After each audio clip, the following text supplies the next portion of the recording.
Listen up, real estate investors, entrepreneurs, and agents. You're in the right place. Unlocking the secrets to real estate investing and entrepreneurship. Welcome to the Titanium Vault, hosted by RJ Bates III. Here's RJ.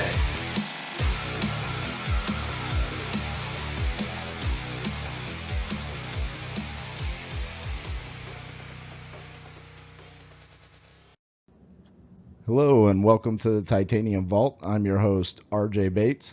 Today I'm sitting down with the one and only Brad Chandler. Brad, how are you doing?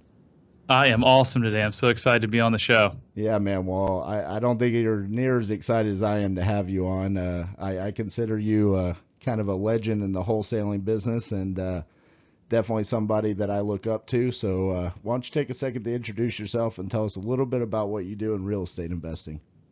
Yeah, so I'm a founder and CEO of Express Home Buyers. This year we'll do probably 250 wholesale deals. And the thing I'm most proud of is I will not have looked at a single house or spoken with a single seller.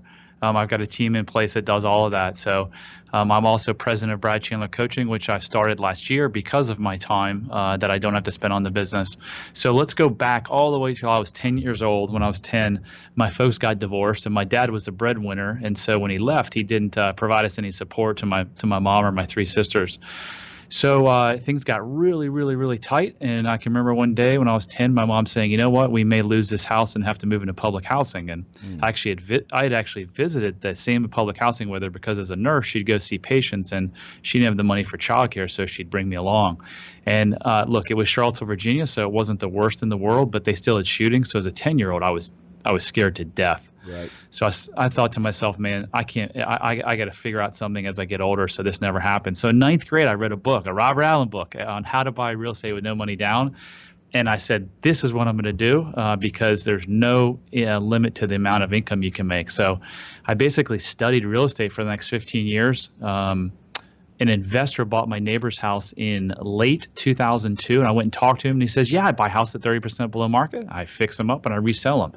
And I was like, oh my gosh, that's what I'm going to do. So I decided in December of 2002 to start, and I was working a full-time job, just like most people out there listening to this. And I was like, I was not a corporate guy. I didn't want to climb the corporate ladder. So I'd come home at 6 o'clock. I'd put my newborn sleep. I'd spend some time with my newborn son. I'd put him to bed at 8, and I'd work from 8 to midnight, work on weekends. And RJ, week after week after week went by, and there were no deals. But I kept going to these investor meetings and hearing all these people doing deals. And so each week I got more and more persistent. I said, I'm going to make this happen. And in July, I bought my first house. In July and August, I bought 6 houses. And then in October of 2003, I quit my full-time job to focus on Express Home Buyers. And here we are, approaching 2,400 deals later. Man, that is incredible. It's amazing to hear these stories where certain circumstances kind of catapult different successful entrepreneurs to find that level of success. So, with your situation, with what happened in your childhood and over the course of those 15 years where you were studying real estate, did you learn about wholesaling? Did you know that was going to be the way to get started, or did that come later on when you were going to the networking meetings, or did you not start in wholesaling? Did you actually start in rehabbing? I never knew what wholesaling was until 2003 when I went to these RIA meetings. But here's what I mistakenly back then, RJ, I thought wholesaling was for the less sophisticated person who didn't have an education and had bad credit.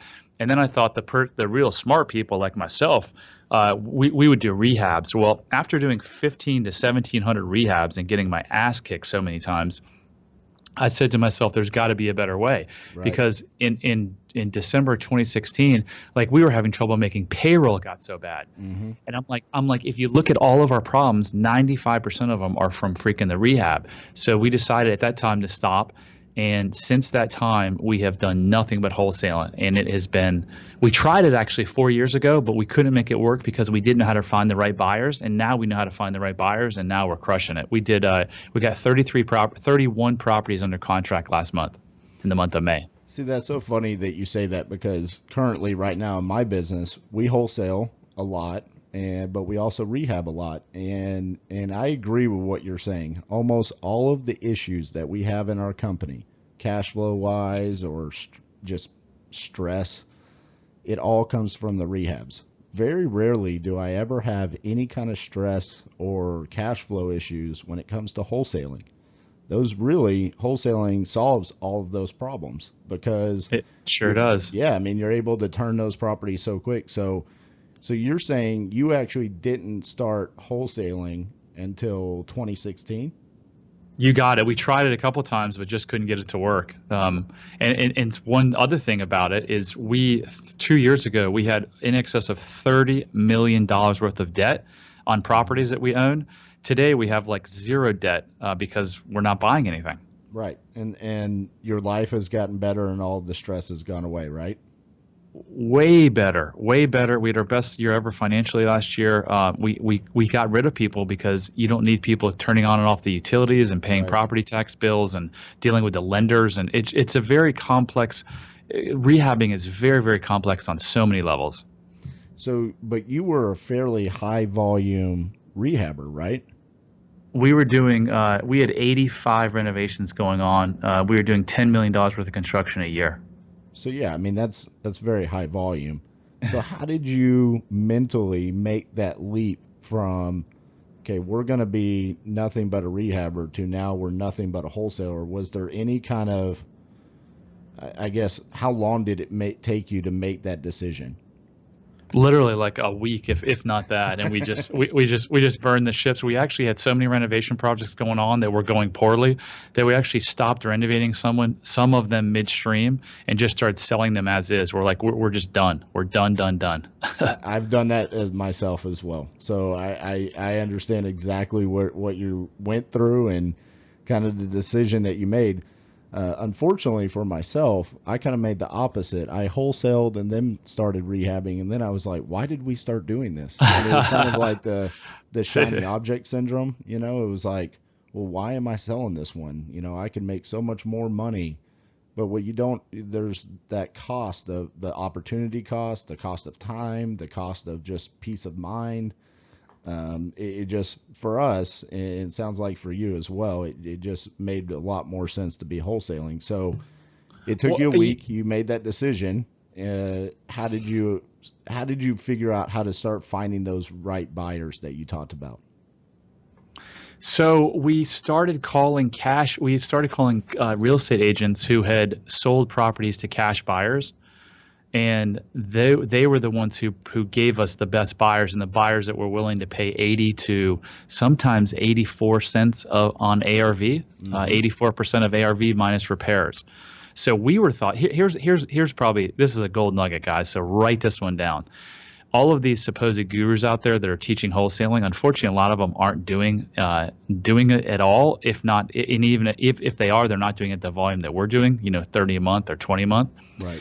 But here's what I can remember 15 years ago sitting in a RIA meeting, and the leader said, all right, guys, you want to wholesale? Here's how you make money.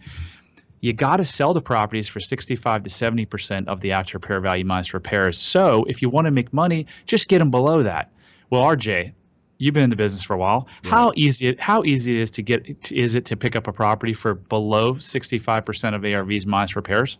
I think we have bought and sold properties in 15 different states, and out of those 15 different states, maybe 2 were we able to find any deals like that on a regular basis. So it is extremely difficult. It's extremely hard, and that's why most gurus teach wholesalers that they can make $2,000 to $5,000, maybe $10,000 a deal. Mm-hmm. Well, here's what really happens in the real world is that there are thousands of investors out there that are happy buying at 80 to 85% of ARV minus repairs. So you just have to go find those people, and then when you get under contract at 65 to 70%, then you make a nice 10, 12, 13% spread. And for us last year, that equated to $37,000 per wholesale. And it's kind of going back to that whole theory. I hear it all the time. There's no good deals on the MLS. Well, what you were doing is you were going and finding those buyers that buy deals off the MLS and then bringing them off-market properties at the similar discounts to what they were already buying, correct? I never even thought about it that way, but you're 100% right. Right. I mean, that's what you hear all the time. You can't find good deals off the MLS. Well, the reason somebody's buying those deals. I mean, and so you went out and found them. That's a great way to build your buyers list. And I've never I guess, like you said, I've never really thought about it that way. We've kind of done it a little bit that way, but never going directly to the agent and saying, hey, who's buying these properties? So do you work with those agents? Do you, or are they just kind of passing off the contact information to you? So it's a really great question. People always ask us, well, do you pay the realtors? Well, what we tell everyone is, listen, we're going to look at these contracts that we get in on this house on a net basis. So if we get 2 contracts for $100,000 and one's with a realtor and they want 3%, so we're going to net 97, and the other one without a realtor is for 100. Guess which one we're going to take? We're going to take the 100. So we tell the realtors, listen, either have your buyer pay you because you're bringing them a killer off-market deal, have them pay you on the front end, or make them promise to you, the realtor, that they're going to give you the listing on the back end once the house is rehabbed. Gotcha. That's pretty cool. I like that. I like that a lot. So as far as your company went marketing wise, nothing really changed from being a full-time rehabber to a full-time wholesaler, correct? No, I mean, other than we're always, trying new things and trying to improve, but no, it had nothing. No change at all. You're still looking for the motivated seller. It's just what you do with the property once you get under contract. So let's dive into marketing a little bit. You don't have to share all of your secrets, but what is your favorite type of marketing that you use on a regular basis? So what does the best for us right now is online, both a combination of pay-per-click and SEO. We're actually generating upwards of 1,000 leads per month outside of our core DC market all over the country, and we're actively virtually wholesaling. So earlier this year, we wholesaled a deal in Tampa where we made $38,000, and we never saw the property. That's amazing. See, and so let's talk about that real quick, because I get questions about virtual wholesaling all the time. Actually, this past week, I had someone reach out to me and said, "What's a great episode on your podcast, RJ, about virtual wholesaling?" And I went through my entire list, and I'm like, I haven't really had a guest on that's talked about virtual wholesaling a lot. So let's talk about that a little bit. We've done some virtual wholesaling, but we've always specifically targeted the market and got the lead. So in this circumstance, you got a lead in Tampa, but you weren't marketing to Tampa. The lead just came to you. So how did you acquire that property without seeing it? Did you have boots on the ground there, or did you go find someone to be the boots on the ground? And how did you find the buyer? So we actually we were marketing there just because we set up a web page on our site. Our site is so highly ranked that I can put new pages on, and sometimes within a couple of weeks it's on the first page of Google. That's the power of having a powerful website that we've worked on for years. So that lead came through it was a web lead actually. So we had the owner actually send us pictures. And then we likely did the same thing. This is what we do everywhere. We call local realtors, we call local cash buyers from lists that we've pulled, and we do a Facebook ad. We put it on Craigslist, Instagram, and we just started putting them on Bigger Pockets and Connected Investors, and we've been getting some good traction through both of those last 2 ones. Wow, so you actually market properties through Instagram as well when you're trying to sell them? We do. We do. Oh, that's cool. That's cool. You're the first person I've heard say that. I've personally acquired properties through Instagram, but I've never sold one through Instagram. So that's pretty cool. I'm a huge advocate for digital marketing when it comes to locating motivated sellers. So I'm right there with you with SEO and pay-per-click and the power of those. Do you still incorporate cold calling or direct mail or bandit signs in your business, or is it mainly on the digital side of things? So we do a ton of direct mail. I mean, we're probably still doing over 100,000 pieces a month. We were doing close to 200,000 pieces a month last year. We have incorporated cold calling. We're in the infant stage. Well, we've been doing it for a couple months, but we're really going to take a hard look at it and dial it in. So if there's listeners out there that say, well, I don't have money for a website, I can't go spend a couple $1,000s a month on SEO and pay-per-click, what am I going to do? I would say you pull a list of, it's exactly what I teach my students. You pull a list of high equity, owner occupied, which means they live in the house, and non-owner occupied, which means they don't live in the house. You mail them postcards, and then you follow up with phone calls. And I have a student in Richmond who started with me January 12th.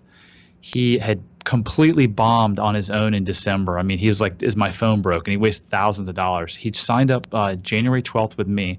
He did. He's a Navy guy, former Navy guy, so he's great at following instructions. So he did exactly what I told him: the list, the postcard, everything. For 10 straight weeks, he got a deal. Well, then he called me in a panic and was like, "My direct mail doesn't work anymore. What am I going to do? I'm having cash flow issues." So he's like, "I'm going to start calling."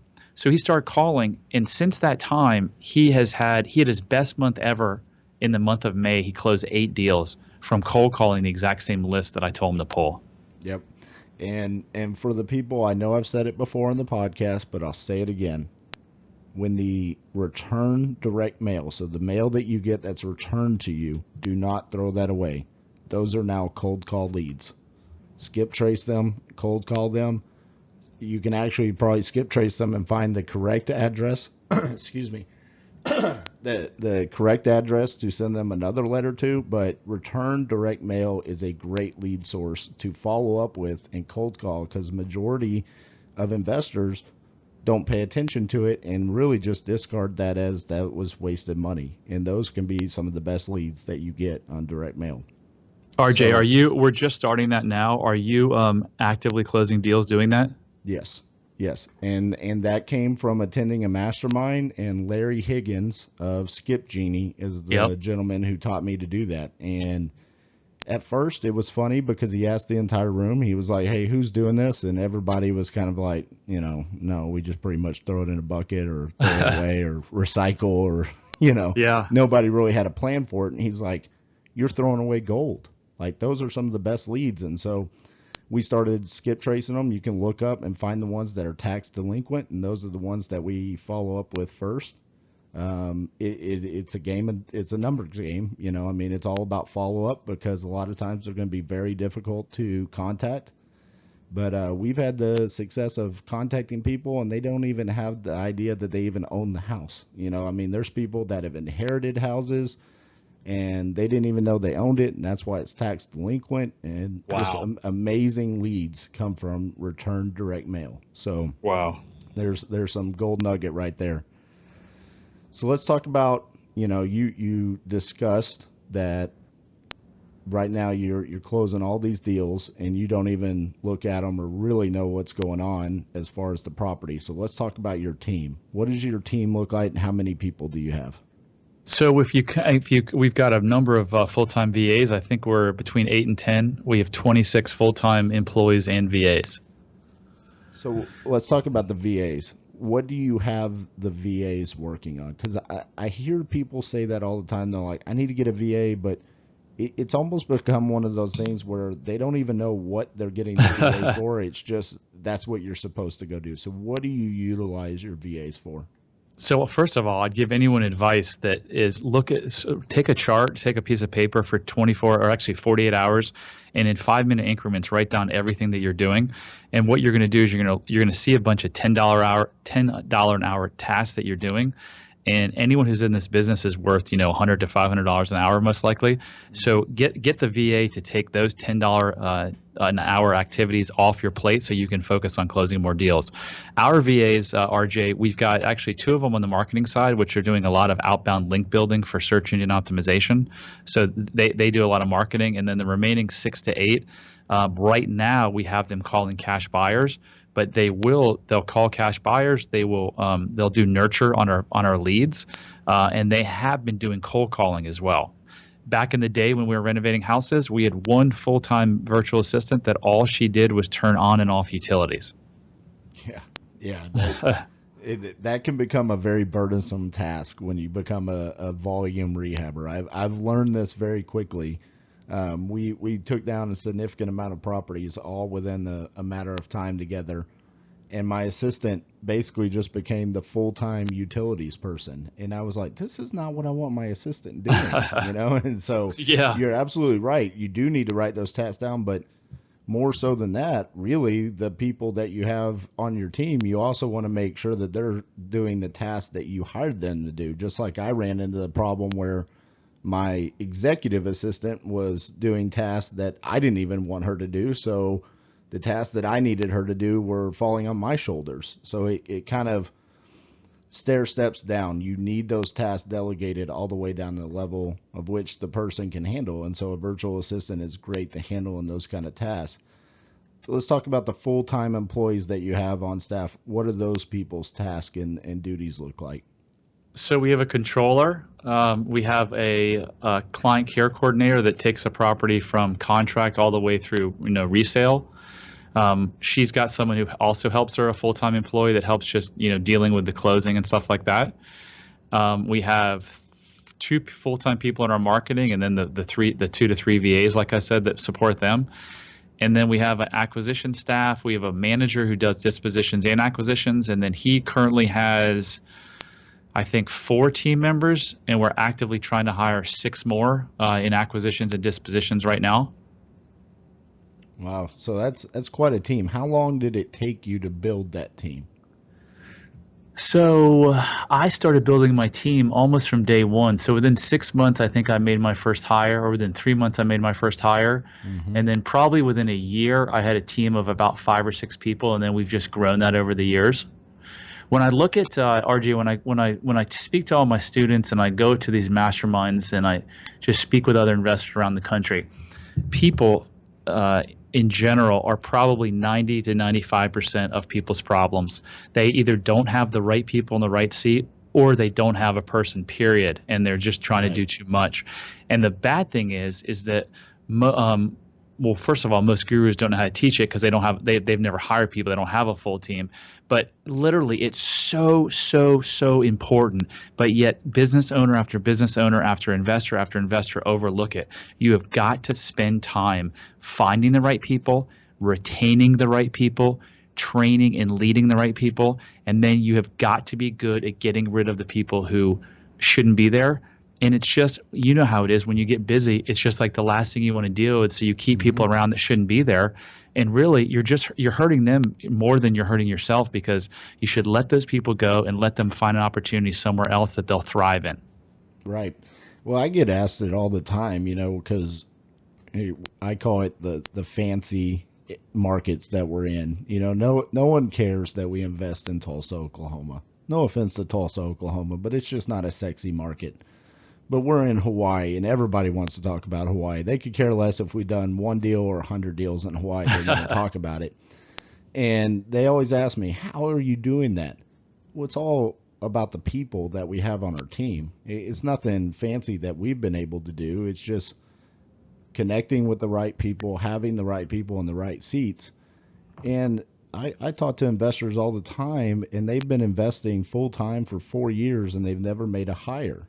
Yet they want to know, RJ, how are you doing so much? Well, just like you, within 2-3 months of starting the business, I was like, we got to hire some people. We got to put people in these other seats so we can grow this. And you start building the team, and before long, you understand if you're putting them in the right seats and they're the right people, your business should grow, and that's how you're able to do more. And so that's what we've been able to do. It sounds like you've been able to do similar results by bringing people on and putting them in the right seats. Do you accredit that to the success that you've had? Well, 100%. And it's not only that it gives you the ability to do more, it actually gives you the ability to do less work. Right. And have, the E-Myth, Michael Gerber's book. Mm-hmm. Most people think that people start businesses to make a lot of money and have freedom. Well, what they really do is they end up just getting another job that's just it actually pays worse than your full-time job, because you know what? They don't create systems and they don't hire really good people. So yeah, I mean, the fact that I can, look, we did 33 deals last month, or 30. We had 33. 2 of them fell out. So we had 31 deals last month. And I didn't do anything. Who do I attribute that to? I attribute it to the team that I've put together. Right. And anyone can do it, by the way, guys. Like, I teach this a lot in my level 2 coaching program. It's called Entrepreneur to CEO. It teaches you how to go from an entrepreneur to a real full-blown CEO. It's all about, you want to grow? I guarantee you, just like you said earlier, people want to know, why. It's people. You can't grow because you're not investing enough time in hiring and retaining the right people. Bottom line, that's it. Boom. Right.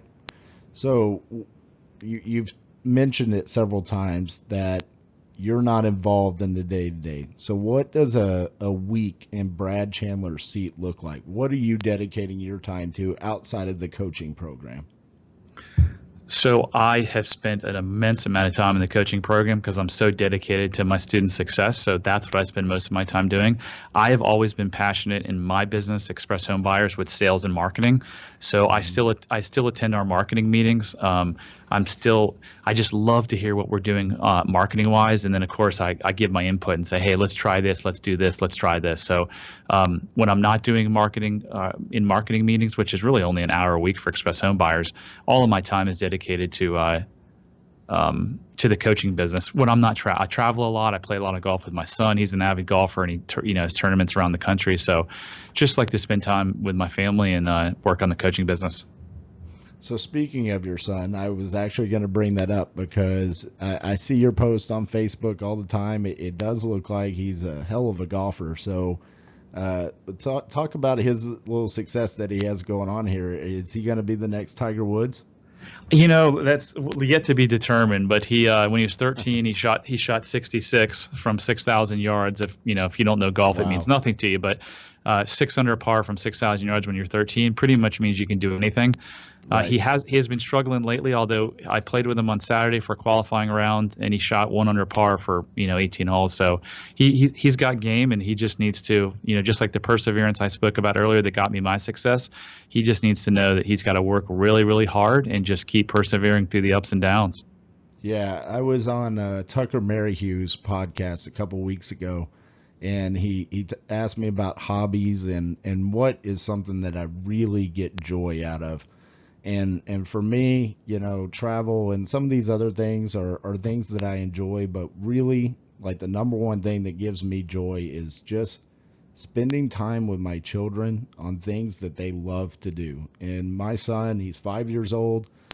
He loves hockey. And I know that's odd that we live here in Dallas-Fort Worth, but he's a huge Dallas Stars fan. He's been a Dallas Stars fan since he was like 3 months old. I would turn on a game and he would just be glued to the TV.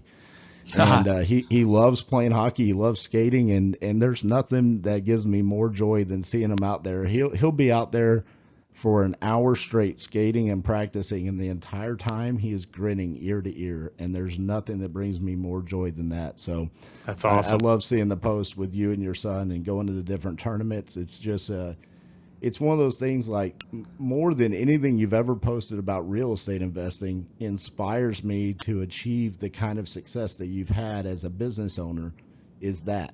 And it's the power of living the life that we're meant to live. Yeah, and guys, everyone's listening to this, and some people have what RJ and I have, and some people don't. And the people that don't, when you're thinking about, God, I wish I could spend more time with my son or daughter doing XYZ activity, guess what? You can. You can. You just have to change your behavior and change your habits and just make it happen. There's enough resources, whether you get coached by me or someone else. If go for what you want in life and just make it happen, because it's so worth it once you get to the point where you can, enjoy the time. How many years do you think it took you to get to the point where one day you were sitting in your office and you're like, there's no day-to-day task for me to handle? How long did it take to get there?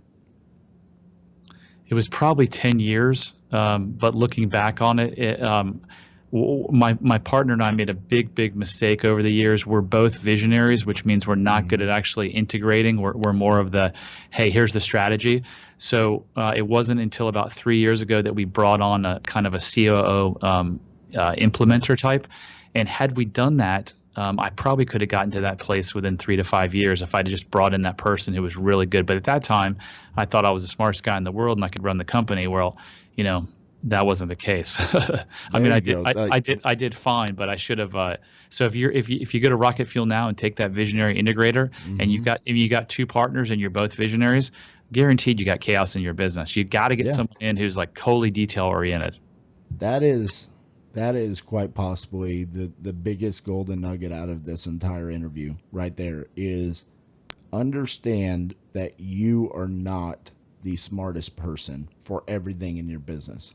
Right. Learn your role in the business and become the best at that role, not try to be the best at everything. Because for me, I don't really know when it clicked, and still some days I don't think it clicks. I have to remind myself because I'm still like I'm the best. I can do this, and I go do it real quick, and I have to be reminded. My partner Cassie tells me all the time, like, what are you doing?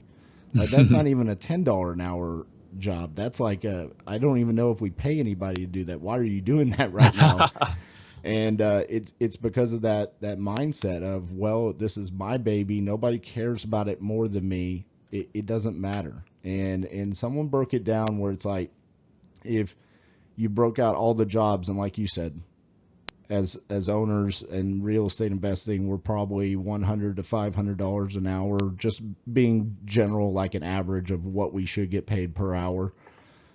If you break out all the jobs, it doesn't make sense for you to do those jobs. It really doesn't. And so bringing on someone that's an integrator to fit your vision is absolutely necessary. And we've seen huge changes in our business once we kind of came to grips with that. And sounds like you did too. And like you said, it took you 10 years. It could have taken you 3 to 5 years. And, for everyone that's listening, if you're in those beginning stages, take heed of that advice and don't make the same mistakes that Brad and I made. Right. Even though we found success now, I would have much rather have just done it a lot easier and saved myself a ton of headaches over the time. So good stuff there. Sorry, sometimes I rant when I get on something that's passionate like that, because I do this to give back to the real estate investing community, and I want people to see mistakes that have been made by others and learn from them rather than making the same mistakes themselves. So let's talk about, you kind of talked about you're expanding to some virtual markets. How does that look in your business? Is nationwide going to be something in your future, or are you just going to continue to pick specific markets that you virtual wholesale in? So from the day I started the business, my goal was always to become a nationwide company. So we've still got that vision in sight. Right now, we've just built a bunch of city pages. Sell my house fast, Tuscaloosa, sell my house fast, Spokane, Washington. So we're getting these leads in organically without really paying much, and we're working those leads. So we're starting to put a team in place now to do more and more and more of these, and then we're just going to see where that takes us. And it might be that, hey, we just sold a couple deals in Denver. I'm making that up, but we just did a couple deals in Denver. Well, maybe It makes sense to actually spend some marketing dollars there and get some boots on the ground.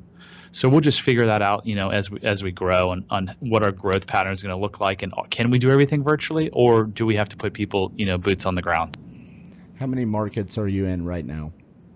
Well, we're operating just in the DC and the South Florida market as we speak, like with boots on the ground. Gotcha.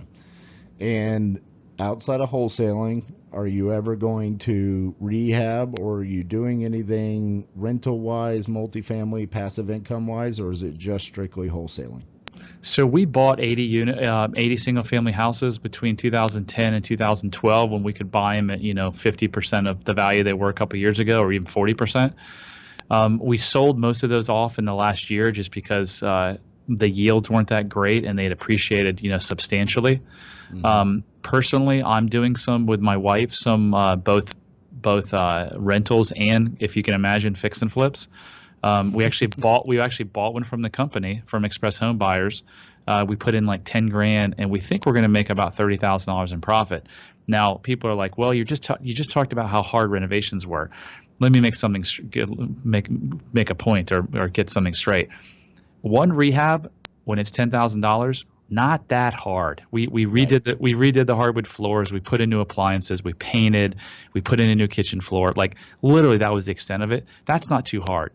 Try to do that on 40 houses at one time, where the average renovation is $60,000, and you've got permits involved, and you're moving walls, and you've got structural issues. It's a whole different ballgame. So look, if you can, if your only means is to buy from a wholesaler and you've got a decent rehab crew and you want to do one or two at a time, fine. But when you go from 1 to 5, it's not, or if you go from 5 a month to 10 a month, it's not twice as hard. It's like 50 times as hard. It's exponentially harder as you add each rehab. Absolutely. So let's talk about that. Your team's taking down all of these properties.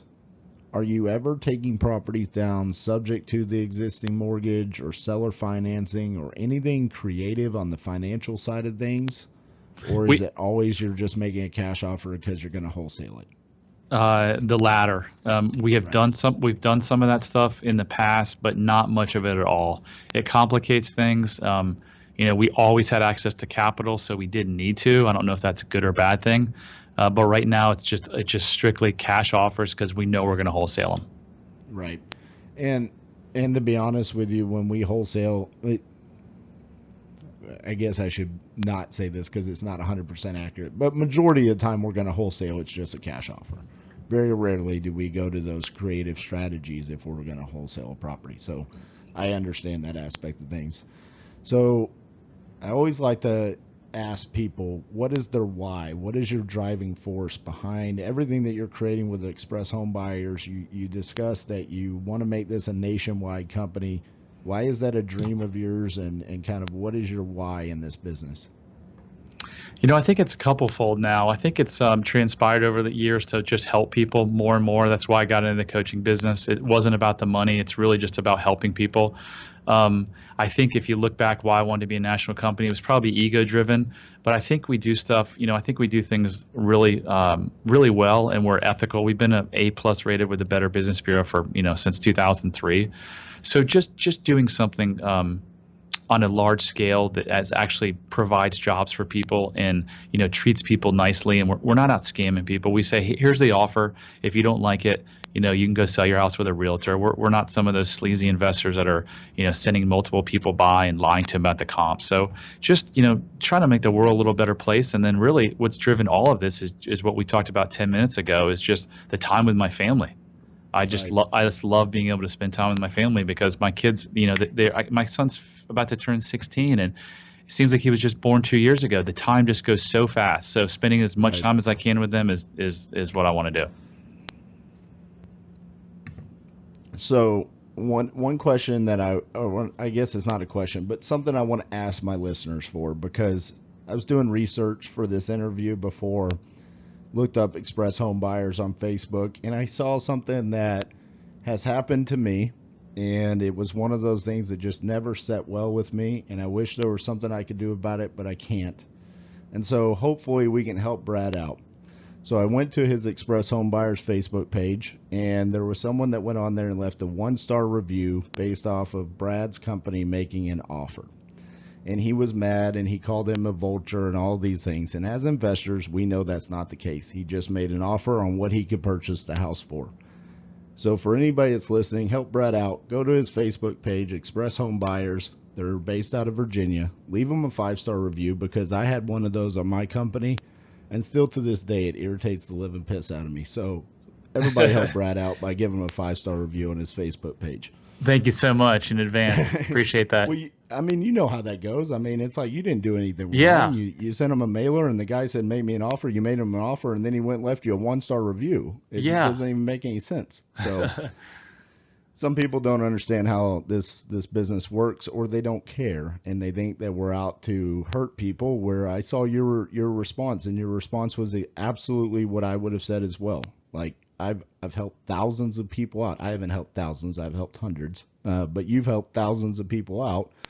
And there are situations where, they hug you and they're crying because you helped them out of a bad situation. And for one person to think that we're doing something wrong, or vultures, or trying to steal properties, it's just not fair. So help Brad out. Everybody knows what that's like. Yeah, RJ, you got to keep in mind that it's tough. You got to have compassion for those people, because honestly, at the end of the day, they're likely just really unhappy people. And any time in their life they get a chance to vent or try to make someone else look bad, they jump at the opportunity. So it's hard, but I have compassion, because I lead a very happy life, and I can't imagine life unhappy like that. Absolutely, man. Well, Brad, I know you're a super busy guy, even though in this interview you made it seem like you aren't. But I appreciate you so much for taking the time to sit down with us and sharing all the knowledge that you have. I truly do look up to you. You're an inspiration for so many people in this business, and I just thank you so much for taking the time to sit down with us today. You're welcome, and let me give a couple of free things out that are really cool. If you have a family or friend or whoever that's doubting you in the wholesaling business, have them, and you should watch this too. BradChandler.com/case study. It's actually, I literally ripped apart from start to finish how we made $33,750 on a townhouse. So show them that video, and if you're interested in learning more about how to grow a wholesaling company and have some really killer marketing secrets that I give out, just go to bradchandler.com/webinar and register for one of our upcoming webinars. I think you'll find it really useful. Awesome, man. I will put those links in the show notes. And again, just thank you for sitting down with us, and appreciate everything that you shared with us today. Thanks for having me. Take care, buddy. All right. Bye-bye. Bye. Thanks so much for listening to the Titanium Vault with your host, RJ Bates III. For more info and to stay up to date, visit www.podcast.thetitaniumvault.com and on facebook.com/The Titanium Vault. If you enjoyed the episode, please rate and review, and we'll catch you next time on the Titanium Vault.